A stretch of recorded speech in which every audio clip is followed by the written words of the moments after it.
Welcome back, ladies and gents. I'm sure the anticipation has been killing you. So here we are, we're trying to find out whether Gatsby does in fact use the letter E. Now Gatsby is 1914 lines long, so if by using this command here we get the answer 1914, then we know that every line doesn't contain the letter E. Okay, so let's go ahead and press enter. Let's see. And we get 1914 lines, just like we expected, and the crowd goes wild. So there we are. Yeah, the grep command has managed to work that way as well. We got the same answer both ways. Now you can use the grep command to search inside multiple files at once, by the way. Okay, so I have a file on the desktop, don't I, called hello.txt. So if I just head back to the desktop a little bit and cat it out, it says hello there you beautiful people, unsurprisingly. Now if we wanted to compare the literary genius of my hello.txt file and the Gatsby manuscript, then we could use grep-i with search for the letter E inside the Gatsby manuscript. So that's going to be in the Gatsby folder, Gatsby manuscript, and my hello.txt file. We can see that it's shown us that my hello.txt file has a result here, it has a result here, it has a result here, it has a result there, but you don't see anything for gatsby.txt, and you can count as well. So if I just do that, you can see that the Gatsby manuscript returns 0 results for the letter E, and my hello.txt file returns 4. So even though I had 5 lines of text and the Gatsby one had 1914, 4 out of my 5 lines, 80% of my text had a letter E in it, and theirs had none. So that just, I just think Gatsby was showing off, eh? So now that you know how to use the grep command to, analyze literary masterpieces, the most common way to actually use it is to search within data that you pipe to it. Okay, so if I just clean out this command line here, we're going to show you how you, and clear the screen, we're going to show you how you can do something a bit more heavy duty with the grep command. So let's say that you wanted to look inside a big folder to see whether a file is inside. Okay, we could use the find command, but perhaps we decide that the find command is a bit heavy duty for such a quick check. Okay, so let's make a folder on the desktop called hello in there, and let's move the hello.txt into that hello folder. Okay, and when we look, we should see that that is indeed the case. Yep, there we are, we've got hello.txt inside. Okay, then let's create some more files inside. Let's touch inside the hello folder, I don't know, I guess like files, let's say 100 other files. Okay, so in there, now we can see that there's 100 other files, and somewhere in there is hello.txt. Okay, so let's say that we wanted to use the ls command to list out what's in hello. Okay, and you see you get quite a bit of information coming out of the ls command, especially if we had the L option. Definitely a lot of information coming out of there.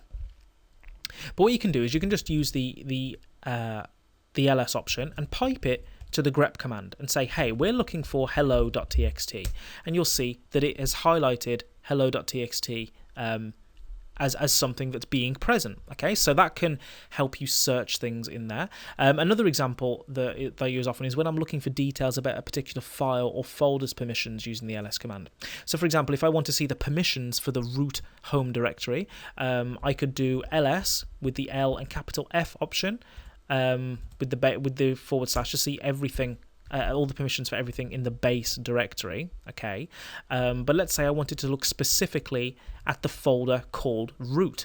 Well, then I could just pipe it into grep and say root, and it will tell us that you'll be able to see here the root folder coming out like that. Or we could have a look at the the optional folder. If we wanted to look at that, we just look at opt, and it will just cut out that line for you, and you can just see that. So you can see how you're filtering out just what you're looking for. Okay, so this is a very, very useful option.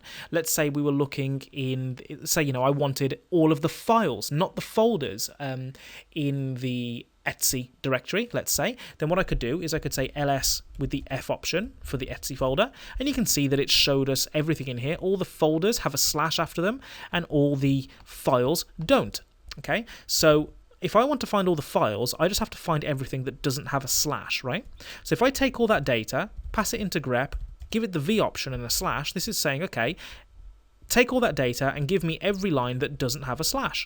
And there we are. We've got all of the files. Okay, and then I could maybe redirect that into a list of files.txt. And now here I've got a list of files that are in the etc folder. Okay, and of course we could sort all of those and whatever else if you wanted. So, we could take it from there and then sort it reverse. Let's say we wanted them backwards and then put that into the files.txt, and we'll see that everything is now backwards with Z at the top and the letter A at the bottom.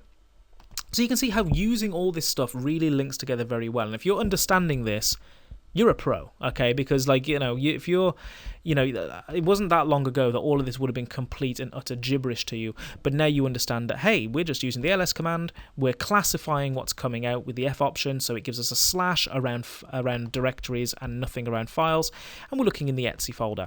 We're searching inside there, inside all that data, using the grep command for everything that doesn't have a slash. That gives us all the files. And then let's say we're sorting them reverse-wise, and then saving that in a file called files.txt. Okay, so you can see how we're using multiple different commands to build up these pipelines easier and easier as we go through the course.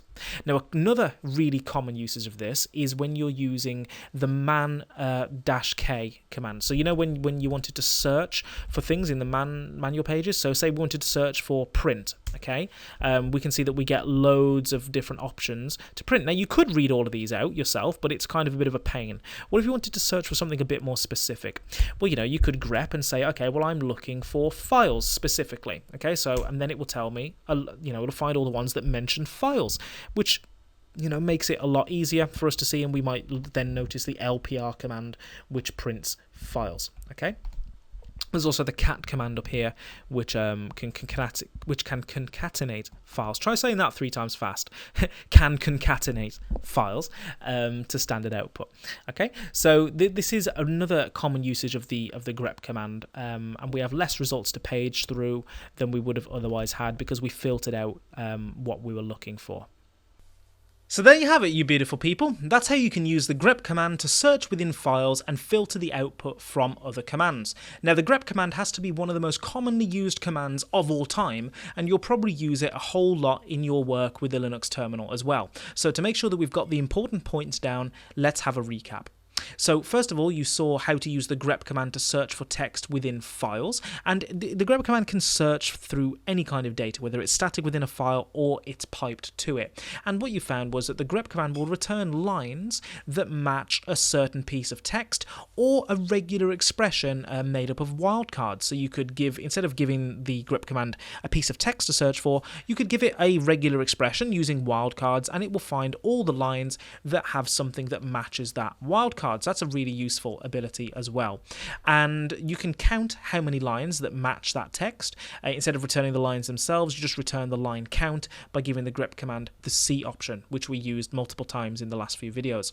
Now, by default, because Linux is a case-sensitive operating system, you can make the search case insensitive so that uppercase and lowercase don't matter by giving the grep command the I option, which is really useful if you don't know whether it's an uppercase or a lowercase letter that you're searching for, but you know it's that thing that you're searching for. Okay, you don't know whether it's uppercase or lowercase, but you know it's at least that word or at least that letter or something like that. Okay, then we also used the grep command to analyze the validity of the 1939 literary masterpiece of Gatsby, which is a 50,000 word book that never used the letter E, and we have now confirmed that using our Linux grep command, and you can find a copy of that manuscript and a link to where I got it from in the resources section of this video and the last one if you want to take a look and play with it yourself. Okay, we also saw the V option, which will invert the search, so that means it'll do the opposite. So instead of searching for lines that match a certain piece of text or match a certain regular expression, it'll find all the lines that don't. And finally, one thing that we saw was how grep works so well when you pipe data to it, and you saw how you can use it to filter out a lot of data to just give you the lines that you're looking for from a big bunch of data that comes out. We saw how it's useful with the ls command, the man command, so many other things as well. Just any time that you are looking for a specific piece of text or a specific word or something that matches a certain format, use the grep command and you'll save yourself a bajillion hours of time. Okay, so there we go. Now, the great thing about the grep command is its flexibility and its versatility. Now, it can be used pretty much anywhere, and it will be a tool that you'll likely use time and time again. So now you know how to do many, many things with files and directories. You can create them, copy them, delete them, move them, rename them, edit them, search for them, search within them, sort them, and so much more, okay? You've come a very, very, very long way in this section, and I applaud you for your progress, okay? But we have one last thing that I want to cover, file compression and archiving. Now, the last thing that you want to do is lose data on your system, and knowing how to compress and uncompress files to create backups will allow you to insure yourself against loss of data, and it's one of those things that's so important that you've just kind of got to know how to do it, okay? So in the next video, we're going to be discussing how you can compress and uncompress files to create and restore backups. So for that good stuff, I'll see you in the next video.